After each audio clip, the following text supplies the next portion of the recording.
Guys and dolls, Freedom Dad here, and just leaving the village, and I was down there interviewing young Allan, who was speaking at our demo on Saturday.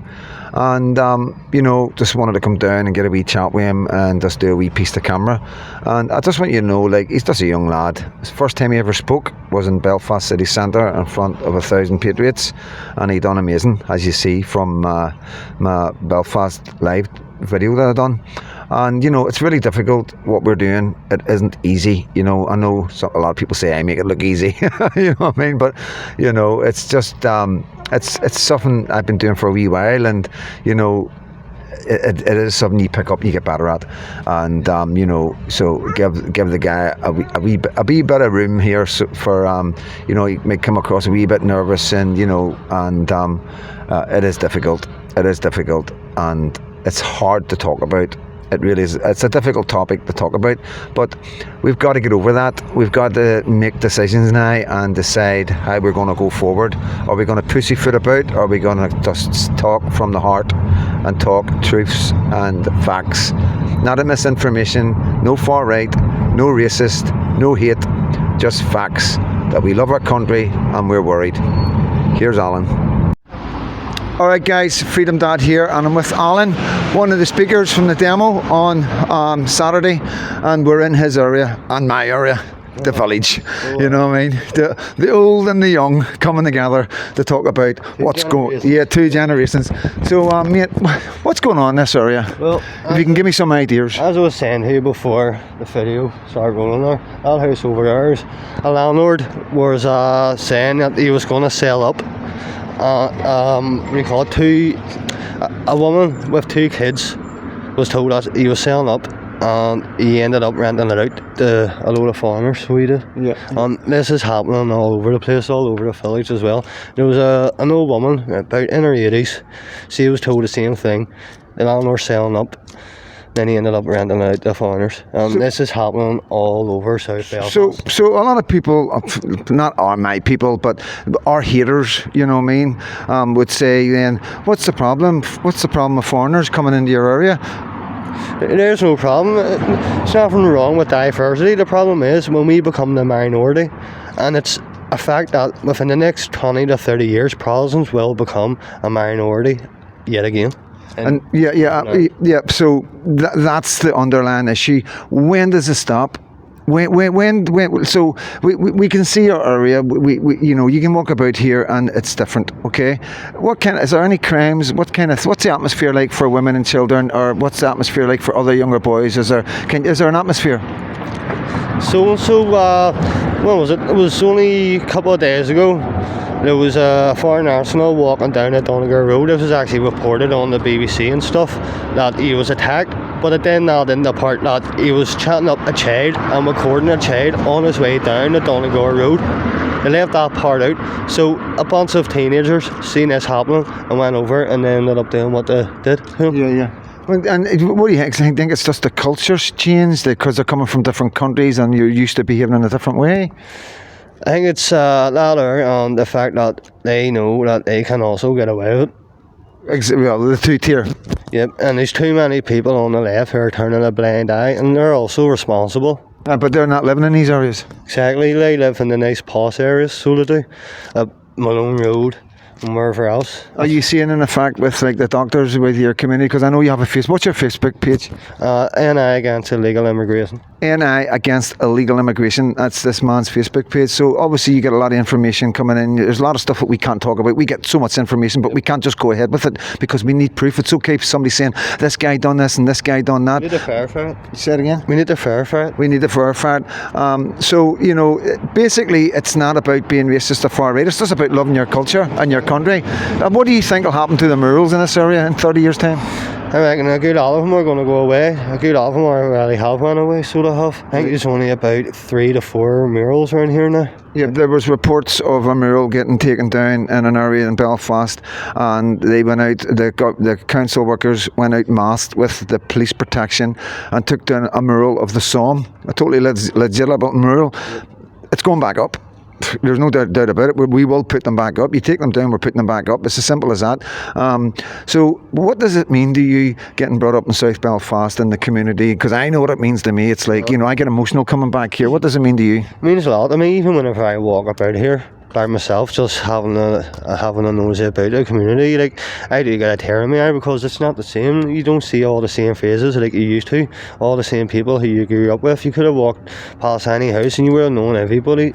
Yeah, do you know what I mean? So do you feel, so be honest, have you got any foreigner friends? Is there any chance of making friends with these people? Well, some people are probably going to laugh at this, but my best friend growing up, he was half black, so he was. Yeah. And there was never any problems, do you know what I mean? Never any problems. Did he come from another country? Was he born in Northern Ireland? No, he was born in Northern Ireland, but his dad was a soldier from America. Right. And whatever happened there, his mum ended up, So do you think, it's like, what kind of foreigners are we getting in South Belfast regarding Islam and Christian foreigners? Or I don't know. There's a lot of Muslims, there's a lot of Somalians. There's also reports that Somalians were actually doing a lot of drug dealing in and around this part, so they were. So once I found out about that, I ended up, see what we bridges down there, and you know yourself where it is. I ended up walking up there and walking around and seeing if I seen anybody, but I always seen them walking back and forth. So it did, and it was always like a car over, not this side but the other side. Yeah. Over that part of South Belt, well, here it's completely gone now. So it is. It used to be all Protestants living over there. Now you don't even see it, man. So what's your message to the government? If you could speak to the government right now, whether it be the British government, the illegitimate British government over there, or our unoperable seemingly government, whoever you want to address, DUP, whoever, Sinn Féin, whatever you want to, what would your message be if they were standing right in front of you right now? The message would be, they haven't got a clue, but at the same time they know exactly what they are doing, but they don't know how we feel about it. It's not them who's having to face it every single day, hearing these reports of foreign men going into parks, trying to kidnap kids, going after women and so on. It's just beyond the point now. So when you see England and the horrific crimes of the grooming gangs and the stats that we're bringing out of sexual offences by foreigners, that must concern you. It does, alright, because I have women in my family, and I worry about them. And I know plenty of women who won't even walk down that Donegal Road at night anymore, so don't. Yeah, well, we're finding that in Southern Ireland, like Dublin, there's men having to go out on the streets and patrol. But this is the point we want to make. We wouldn't be like this, we wouldn't be so afraid. You probably would get away with it a bit longer, and probably by then it would be too late for us to do anything about it. But the thing is, we've got evidence. We've got 15 years to look at what's done happened to England. You've seen Bradford, Oldham, Birmingham, Luton. Tommy Robson's been trying to tell us for 15 years, and we can see what's happening to Tommy Robson. Now, going on about that, does that concern you, what the government are doing to people like us, people like Tommy Robson? Of course it does, because if they can silence even the likes of Tommy Robson, who can't they silence him? Yeah, it's quite extreme in it, because we're just British citizens. We're trying to bring awareness to our community. We're trying to warn mothers and children, be careful out there, be careful out in the parks, because this is the fact of the matter. These men are coming into this country. They're young, fighting age men. Do our women want to go with them? Obviously not, no. No, our women do not want to go with these men. So what do these men do? Think about it. Can I also say as well, see, like, a lot of them traffickers over there are basically advertising, taking videos of women on nights out and advertising it to men, saying to them, this is what's in Britain for you, this is what's waiting for you. I've seen it. I've seen an advertisement by the Welsh Council that used children in school uniforms to advertise the High Refugees Are Welcome. Off the scale madness, absolutely off. This is facts. Now, I'm Freedom Dad, and this, he's got his own Facebook. You know what I mean? We are two individuals, and we see a lot of things that we can't report. And it's tricky because we're trying to stay out of prison. We're trying to stay away from intelligence and just getting hammered and getting things happening to us. Like, they can mess about with your bank accounts. There's so much they can do to you and cause problems, and it's really concerning. And guys, guys like us need help, need support. So Facebook, I want you to go on his Facebook page again. Mate. NI against illegal immigration.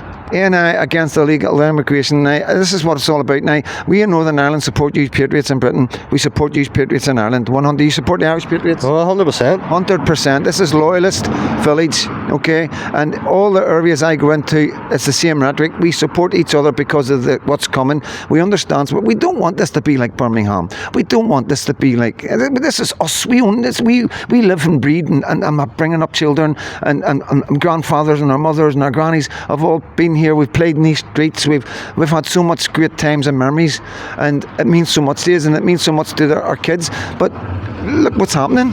They're pushing our locals out of the houses, and they're putting foreigners in because they're getting more money from the government. You know, what chance have we got?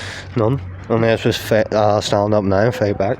Yeah, we have to stand up now, and we need to start deporting. There's no two ways about it. And you know, it's unfortunate. You know what I mean? Because it's not us that's let them in. It's the government that's let them in. It's not us doing this. It's the government that's done this to them. Yeah. So don't be blaming us when it's time to go. You need to blame the government for just letting you come in the RRs willy-nilly and take people out of your houses and replace them with your people. It's don't blame us. You know what I mean? At the end of the day, you know, if I came to your country, I wouldn't expect you to take somebody out of your house in your country and replace them with me. I wouldn't even want that to happen. I wouldn't do that, you know. And this is the tactics of the government. It's the tactics that they're using with the housing and private landlords. There was even a syndicate of Irish landlords that came in and bought quite a lot of the cheap houses because we've got to run down there, you know. I reckon the Sinn Féin doing a lot of it too, so they are. Sinn Féin are definitely, Sinn Féin have got their fingers in every pie as far as it comes to destroying this country. I'm not going to say bringing refugees in, I'm just going to say destroying this country. You know, as I've said, some of the Catholic communities are in an even worse state than ours. 100%. You know, we've got Protestants going in, loyalist members of our loyalist families going into Republican areas, hardcore Republican areas, so they can buy their drugs. Have you heard about that? Oh, wow. It is really, really bad. So Sinn Féin's letting their own community down, and we're here to let the Catholic community know that we are Protestants, and yes, we in our loyalist areas, but we are being affected just like you. We are under threat. We are losing what we know. Soon the murals will go. Soon the bonfires will go. Because if Islam comes in, they're going to be so offended by King Billy. Never mind the hunger strikers. Never mind the Easter uprising. My God, you know, I can see what happens in England, how they get offended, how they come in with the smiles and all, we're all good, and then all of a sudden they're not happy about this and they're not happy about that, and how dare you walk your dog in the park? You know, it's ridiculous, absolutely ridiculous, and it's going to get worse before it gets better. So just going to go a wee walk about, we drive about, as you can see people walking by. This is South Belfast, you know what I mean, and you'll probably see more foreigners than you will white people walking about. That's what I'm experiencing coming into the area, and it's probably got a lot to do with the atmosphere. You know, we came in here and we went down a street. What street was that you parked in? Rockfree Street in the village, and there was kids, foreign kids on the street, and they were standing in the middle of the street, and we beeped the horn at them, and we got a lot of abuse in foreign language. And I'm not making that up. I've got my camera girl there, got security and driver in the car. I wouldn't lie about this. It would just sound stupid. This is the facts. You know, this is what we're starting to see, and we've been through so much with Protestants and Catholics with their religion thing, you know, and I think it's pretty cheap and nasty after everything we've been through and trying to build bridges and come together that the government are throwing this into their mix. You know, our kids can't even get houses next to their families. Have you found that as well? Aye, loads. One of my friends, he's actually homeless at the moment, and he's been here, there and everywhere, more or less sofa surfing, so he has been, and he's no permanent place to stay. There's a good couple of people I know who's stuck in that situation, so there, and they're just going from here to here to here, and no help whatsoever from the housing sector or nothing. Yeah, so one of the biggest questions I always have is that I'm noticing, like, these, where I was brought up, as you know, we were bombed and had lots of trouble because we've got the falls just down the road. You've got Sandy Row, Roden Street, you know, Donegal Pass, then you've got East Belfast over the bridge, you've got Short Strand, the markets, two Republican areas. It's quite a hardcore wee place, you know what I mean? And what I want to know is, when will it stop? Right, so we're in the village. We're at the village. We're at the Donegal Road's right there. You go down the Donegal Road, you got the falls. You go that way, you got the city centre. So where does it stop? Are you just going to fill the village up? Are you going to then fill the Sandy Row up? Are you then going to fill up the Shankill? Does it stop? What happens when we go, when Generation X go? What do our kids do? How do our kids deal with this? How do our great-great-great-grandchildren deal with this going forward? You know what I mean? It doesn't make any sense to me. When are you going to stop doing this? When's the tap going to stop? Or you just breaking point. Where's the breaking point? But I know, but you know, at the end of the day, what can we do? What can we do about it? If we come out and protest, then we're called far-right and racist. You know, this is us playing to you, the government. We don't want this. We haven't been asked. Nobody spoke about it. You know, you're paying people that aren't even representing us.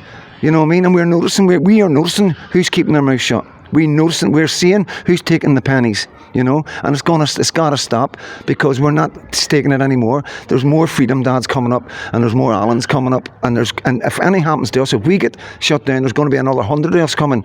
And if you shut them down, we'll go onto the streets and we'll go door to door, and we'll bring them out into the city centres, and we'll bring hundreds of thousands out, because there's more than me. There's hundreds of us now. So there is, and we're going forward with cameras and recording, and we're going to protect our areas and protect our children, because we know what's coming. We can see what happens. We see with Birmingham, with Luton, Oldham, Rochdale, Rotherham, Halifax. I could go on and on and on. We don't want cities. We don't want to be talking about grooming gangs in 20 years' time. We don't want to be talking about a level of sexual offences from people coming from other countries in 20 years or 30 years or 5 years or 10 years' time. Okay, we want it. We don't want to be like that. We don't want our children being harmed. If Tommy Robinson hadn't been silenced, if Tommy Robinson had not been silenced 15 years ago, all them hundreds of thousands of children would have been saved. So that's what I'm doing. That's what Allan's doing. That's what Lindsay and Orla and all the rest of them are doing. We're preventing our kids being harmed in 15 years' time. And you're not silencing us like Tommy Robinson. Thank you so much, Allan. I'm Freedom Dad. We're in South Belfast. Yes.